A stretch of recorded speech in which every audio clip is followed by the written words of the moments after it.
My name is Jeff Garris. I am the Outreach and Engagement Director with the Pennsylvania Budget and Policy Center. I want to note that, like many people across Pennsylvania, we are thinking about how this otherwise sunny day will be darkened by an obstruction.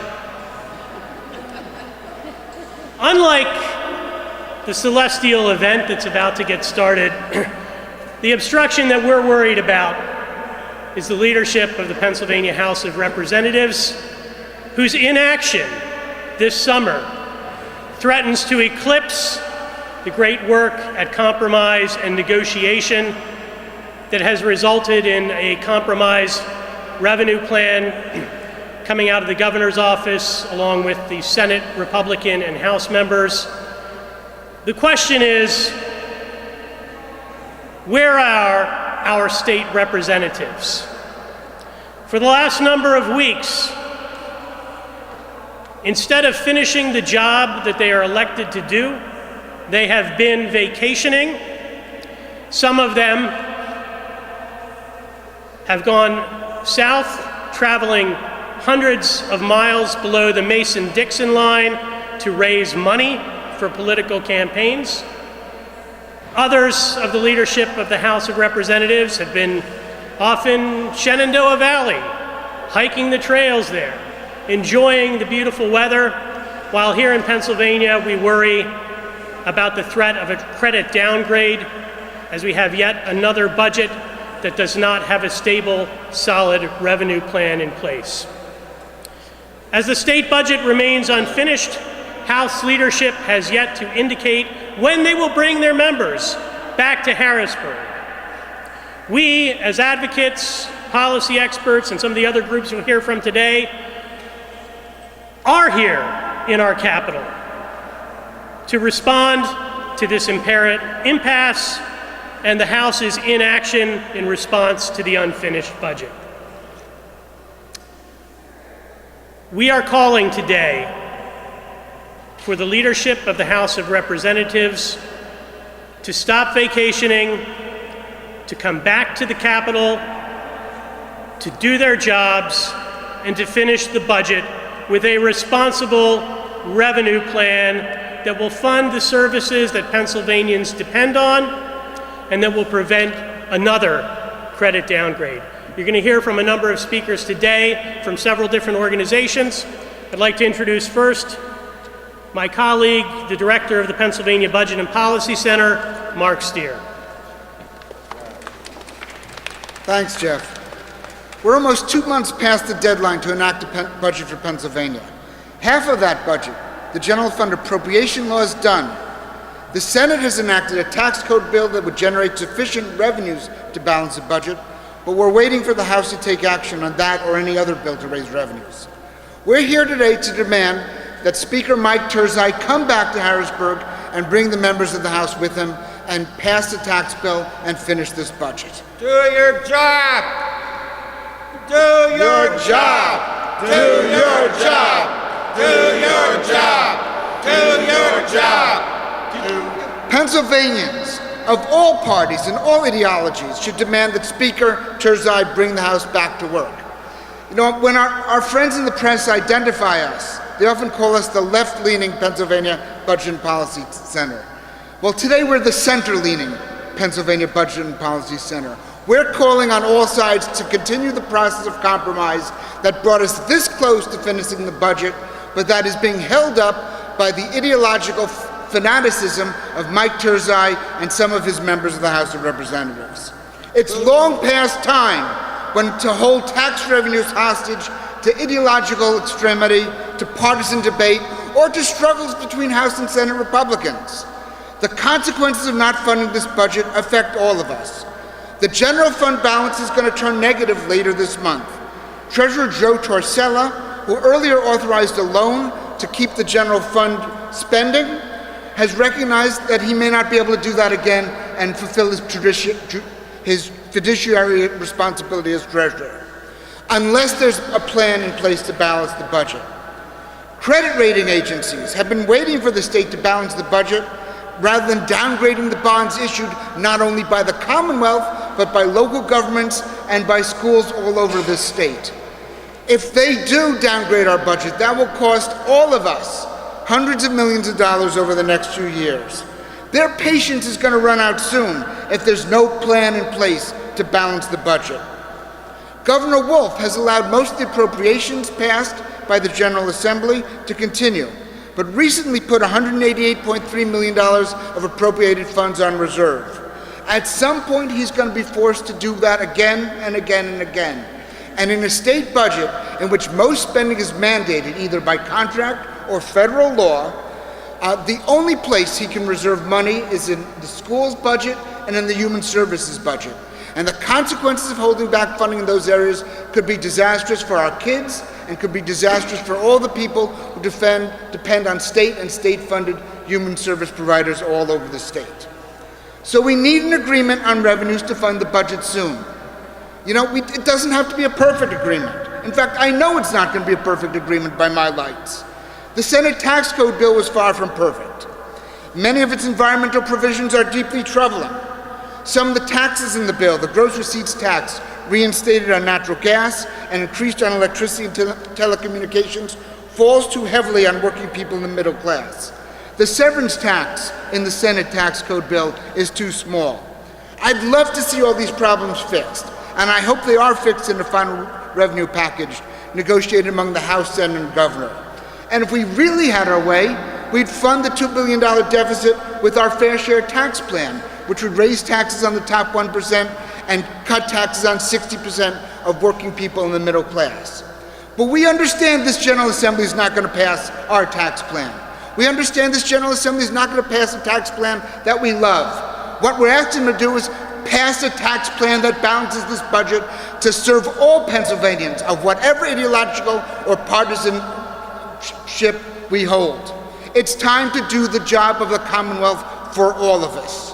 Now look, the political system created by the Constitution of the United States and individual states often leads to the kind of division we have. Division between one party and another, between governor and General Assembly, even between different houses in General Assembly controlled by the same party.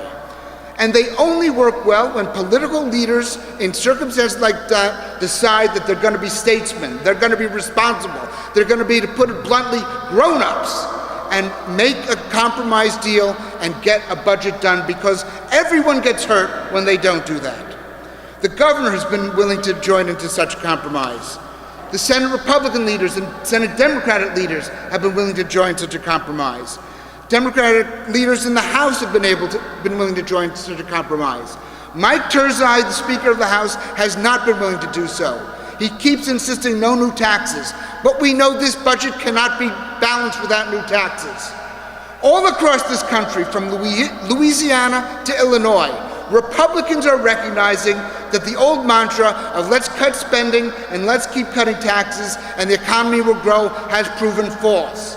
All of the country where Republicans have done that, we've seen budgets fall into deeper deficit, we've seen economies collapse. We're about to see that happen in Pennsylvania if we do not get a compromise deal that is being held up by Republicans in Pennsylvania who are still stuck in the old ways. They need to do what Republicans in Kansas and Illinois have done and recognize that you cannot balance this budget just with cutting taxes. We've cut spending. Spending now is far below what it was 6 years ago. We continue to reduce spending in all areas of the budget, far below what I'd like to see it be. At this point, there is no more fat to cut. There's only muscle to cut, and if we don't raise revenues, we cannot balance this budget, and we all suffer. So it's time for Mike Turzai and Dave Reed to get back here, get to work, act like grown-ups, act like responsible political leaders, and come to the table and strike a deal, raising the revenues we need to balance this budget. It's time for them to do their job. Do your job. Do your job. Do your job. Do your job. Do your job. Do your job. I'm a parent of 3 children, and I think, like many of you, believe that the children are our future. Teach them well and let them lead the way. Childcare is one of the important priorities funded in the state budget. And we're very pleased to have with us here today someone who has dedicated her life and her time and energy to providing quality child care. She is a member of Childcare Providers United. I want to welcome to the podium Reverend Leah Payne. All right. God bless you. Good afternoon, everyone. Good afternoon. I am a resident of the city of Harrisburg, and yes, I am a child care provider, and yes, I am a member of the Childcare Providers Union. But most importantly, I am a servant to the families that rely on quality child care so that they can go to work and so that they can go to school. When I was here a few months ago, I stood behind this podium and myself and other members of the union encouraged our illustrious leaders to please pass the budget and put back into the budget what we needed and what our governor said we could have so that we can continue to provide great child care for our little people in the community. Well, now we're told that we have what's called a spending plan, but we do not have the revenue plan. So I am here today, along with others behind me, to tell our illustrious leaders to please come back to work. Come back to work and what? Do your job.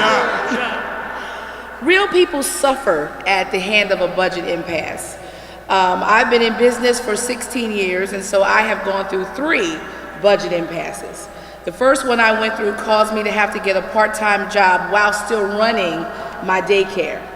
It was very hard on myself, and it was very hard on my own biological children, and it probably took away some of the care of the children that were in my daycare. But I had to do what I had to do because the budget wasn't passed. I think it's important for us to understand that if the monies are not put in place for those that are underprivileged and low-income members of our community, that what is going to happen is a lot of mothers and fathers out there are either not going to be able to go to work and they're not going to be able to afford quality child care. So, I, like my fellow child care providers, am a small business owner who makes sure that Pennsylvanians or working families can go to work in order to provide for their families. We are mothers and we are fathers ourselves during previous budget impasses because the state legislation irresponsibly decided to play politics. Not only did our paychecks suffer, but the quality of the child care in Pennsylvania was adversely affected. Many providers were not so lucky. We pay out of pocket because we want to stay in business, because we want to continue to provide for our children. But let me tell you from personal experience, when you have to pay for things out of pocket, then your own household suffers. Imagine legislatures right now are out enjoying summer vacation, as we were told, paid for by taxpayer dollars, while once again leaving behind a mess of an unfinished state budget. They are leaving behind a mess that we may result in the children of Pennsylvania suffering, which may mean, once again, local mental health services, domestic violence centers suffering. The state legislature is turning a blind eye to the most vulnerable in their care. I am here on behalf of the Childcare Providers Union, but I'm also here on behalf of my grandchildren who need child care, nieces and nephews who need child care, neighbors' children who need child care. And I am saying, I'm not just saying, I'm demanding, and I am demanding it with my friends, go back to work. Do your job! Do your job! Do your job! Do your job! Finish the state budget and make sure that the public services are preserved. Make sure that the children of Pennsylvania do not suffer. Thank you. Thank you very much. Thank you again to Leah Payne. Of course, education of children extends beyond pre-K, beyond daycare. to our children who are already across Pennsylvania returning to public school classrooms, with many more joining them later this week and in the next few weeks. Funding of our public schools is one of the most important priorities in the state budget, where there are many important priorities. We're pleased to have with us today the executive director of an organization committed to advancing public education, the Education Voters of Pennsylvania, and our friend Susan Spicka. Right. So I'm honored to be here to be part of this group of people fighting for a fair budget for Pennsylvania. You know, for Pennsylvania public school parents, this is a really exciting time of year. We get to go back to school nights, we get to go back to open houses, we get to tour our children's schools, meet their teachers, and learn about all the exciting opportunities that they're going to have. A lot of us can't wait for our children's first day of school for a whole lot of reasons, but the main reason is that our community's public schools are where our kids will gain the skills and the knowledge that they need in order to have a bright future. Teachers are preparing, some of them are already back. They're getting their rooms ready, they're putting up bulletin boards, and they're preparing to welcome back more than 1.7 million students to our public schools. Many teachers are also getting class rosters with more students than were on them last year. They're returning to buildings with fewer colleagues and less support in their classrooms. They may find that they're going to be spending more time teaching because elective courses and special courses like music and art in their buildings have been eliminated.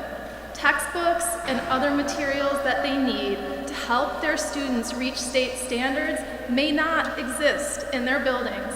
So our teachers will spend their own money on supplies to do the very, very best they can to ensure that all students will be in classrooms with what they need in order to have a great school year. And I can say this, that no matter the challenges they face, no matter the deprivation of resources or support, our teachers and our children will do their jobs. Our teachers will teach, and our students will go to school every day, and they will learn. Unfortunately, we cannot say the same thing about legislative leaders in the Pennsylvania House. Majority leaders in the Pennsylvania House are not working hard. They have every resource imaginable, and they are not even trying to do their jobs. Instead, leaders in the House are enjoying an extended, taxpayer-funded vacation, while school districts hope the state will continue to make its payments to them, and our Treasury is issuing warnings that soon it's going to need to take out massive, expensive loans to make the state's financial obligations. So I brought the sign with me. This is the 7th year that I have brought that sign with me to Harrisburg.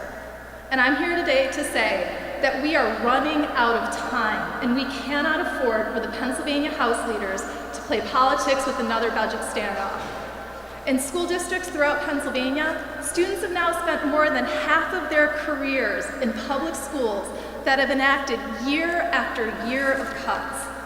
Some schools have lost so many teachers and cut so many programs that the schools students attend today barely resemble the students their brothers and sisters attended just a few years ago. Pennsylvania's public schools are so under-resourced, and they have been so under-resourced for so long that last year a professor at our local university remarked to me that many of his incoming freshmen didn't know what a library was. If House leaders don't take immediate action to end this budget impasse by supporting responsible new revenues, they will not only put school funding at risk for this year, they will put in jeopardy future funding increases for our public schools that will be critical if we hope that all Pennsylvania students will have a shot at success. Lost tax revenues coupled with steep borrowing costs will result in an even bigger hole to fill in the budget next year, and less of a chance that lawmakers will make the critical investment in public education that our students desperately need. As the Education Law Center wrote in a recent report, inequitable and inadequate school funding is not inevitable. Rather, this is the result of years of neglect, maintaining the status quo, and ignoring the tragic consequences to poor students, particularly children of color, of a deeply flawed school funding system. So we call on the PA House to return to session immediately and to pass a revenue package with new, responsible, recurring revenues that will fund this budget. Thank you. Do your job!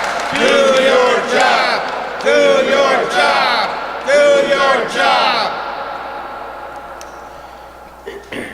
State budget, in addition to funding education across Pennsylvania, early child care, elementary, secondary ed, higher education, our state budget provides funding for services for our most vulnerable family members, neighbors, and friends, services to seniors, services to people with disabilities, services to people who are struggling. Our next speaker, our final speaker today, is with an organization that advocates for and provides services for people with behavioral health and mental health issues. We're very pleased to have with us the policy specialist from Mental Health Partnerships based in southeastern Pennsylvania, Jennifer Wolff.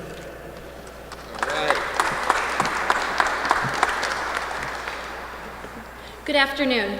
My name is Jennifer Wolff, and I'm here today representing Mental Health Partnerships, formerly known as the Mental Health Association for Southeastern Pennsylvania. We employ nearly 250 people and serve 7,500 people annually with more than 40 programs and services located throughout southeastern Pennsylvania. At MHP, we know that mental health recovery is real and absolutely attainable. We know this because the vast majority of our employees have lived experience as they themselves are in recovery or have a loved one in recovery. Recovery is possible when services are available and properly funded to give people the chance they deserve to lead the lives that they are meant to lead. Everyone can have a successful recovery story when they are given the opportunity to succeed. Unfortunately, Pennsylvania's failure to pass timely budgets threatens those recovery opportunities in communities across the Commonwealth. Year after year, Pennsylvania fails to pass a budget on time, leaving human service providers to pick up the tab. In past years, nonprofits have been forced to exhaust their line of credit at best, and at worst, lay off employees and close their doors due to the General Assembly's inability to pass a timely budget. We are grateful that the General Assembly passed a spending bill in a timely manner. However, our communities are still left waiting for the revenue to pay for this budget. Continuing this impasse will hurt low-income individuals who rely on these services, hardworking human service providers who rely on a timely paycheck, and our Commonwealth's overall economy. Of course, we don't want to just pass a revenue bill. We need to pass a responsible revenue bill that supports essential services. We need legislators who will take their jobs seriously and who will come back to Harrisburg ready to work. We need legislators who will take their constituents' lives seriously and will pass a recurring revenue package that has adequate funding for community-based services. We show up every day ready to do our jobs because we recognize the impact that we have on people's lives. We are here. Where are you? Thank you. Thank you, Jennifer. As we wrap up our press conference today, I want to thank the many different organizations and partners who joined us here today on the steps and around the rotunda. I'm not going to try to attempt to identify all of them by name, but I do want to thank you for joining us. There will be a number of folks who will be heading down the hall to check in at Speaker Turzai's office, see if we can find out where he is, what he's doing, and when he and the rest of the members of the House will end their vacations, come back to Harrisburg, pass a budget, and do their jobs. Do your job. Do your job. Do your job. Do your job. Do your job. Thank you very much for joining us today. Thank you, everyone.